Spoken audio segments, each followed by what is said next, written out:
This is the third topic in the La Trobe University Career Ready module on applying for jobs. It looks at key selection criteria. Applying for jobs can involve a lot of time, paperwork, and different stages.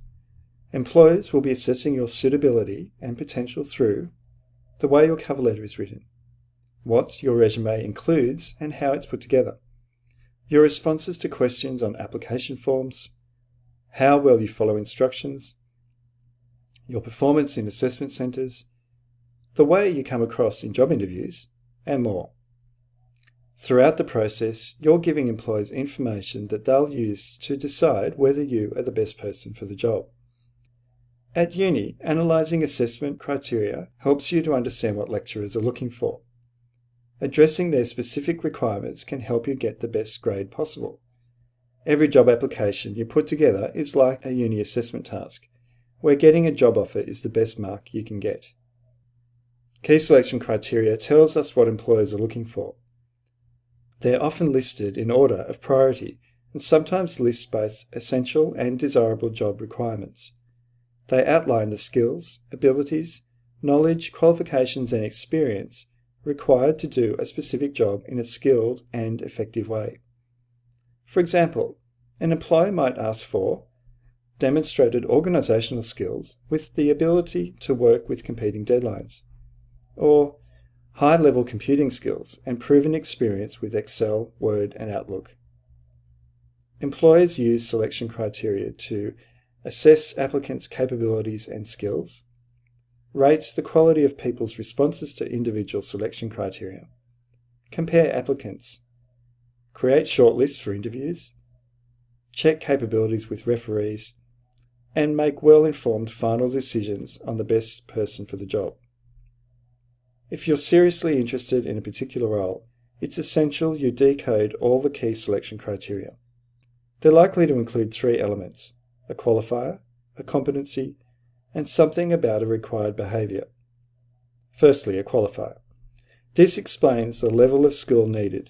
For instance, strong, excellent, or perhaps just capacity for.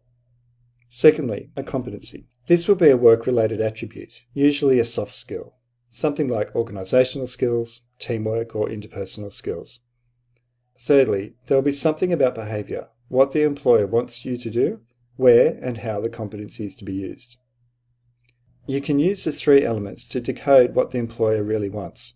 If they're looking for demonstrated organisational skills with the ability to work with competing deadlines, the qualifier demonstrated tells us that the employer wants to know that you already have organisational skills, which are the competency the job requires. In response, you'd need to summarise your specific organisational skills, such as planning, managing time, making decisions, and explain how you've applied them in situations involving competing deadlines. Using examples is important because our past behaviour indicates how we might behave in similar situations in the future. You can organise your ideas and emphasise the skills you have and the results you have achieved using the STAR method. A STAR response has 4 parts: S for situation, T for the task you were given, A for the action you took, and R for the result, the outcome of the situation. Let's look at an example based around organisational skills. Here's the situation. I have developed excellent organisational skills through 2 years in a part-time event assistant role at Smith Events. In this role, I roster staff to set up marquees at private functions. To perform this job, I need to identify all jobs booked for each day, calculate how many people are needed to set up each event, and ensure that there is sufficient time to set up all events in the time required. Next, you describe the tasks involved. Last month, I discovered that one of the sales staff had booked an event, but forgot to enter the booking into the system. As I had already created the schedule for the event staff to follow, it was too late to make changes. I had to make other arrangements so that the customer was not inconvenienced and their event went ahead smoothly. Next, A is for action. You might say something like, I phoned other event staff not rostered on for the day and found 2 people who were able to come to work immediately. I arranged for a spare truck to be loaded with the marquees so that when the staff arrived, they were able to deliver and set them up for the customer immediately. And how did it turn out? In the STAR method, R stands for results. The result was that the marquee was set up in time, so there was no major disruption to the event. My supervisor was very impressed with the work that I did to resolve the issue and gave me some movie tickets as a small reward. The STAR model is a way of telling employers positive, relevant stories about your capabilities.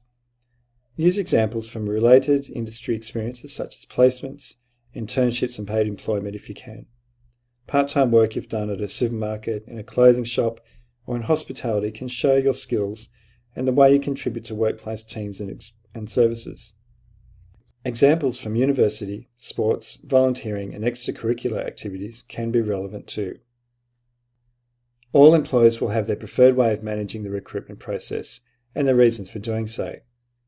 You might be required to respond to key selection criteria within a cover letter, in a separate document, as part of an online application and in job interviews. Check all instructions before you start work on any job application. Attention to detail is an important part of most jobs. In some lines of work, lives depend on it. If you can't show attention to detail in the job application process, what does this say about your capacity to pay attention to tasks, clients and procedures at work? Let's finish with 7 tips for creating strong responses to key selection criteria. 1. Analyse all key selection criteria for each position. Take note of the keywords used to describe the skills and quality the employer is looking for. 2. Write, practice, and refine your responses so they're clear and well expressed.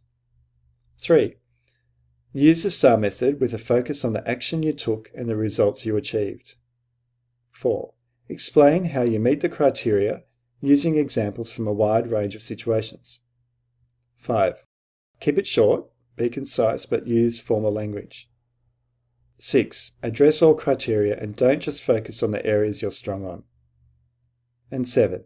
Read all instructions very carefully and follow them to the letter, especially word limits and the format the employer wants you to address key selection criteria in. Now, set aside some time to develop your skills in addressing key selection criteria. Look at examples of key selection criteria for jobs you're interested in. Make a list of situations and experiences you could draw on when using the STAR method for future reference.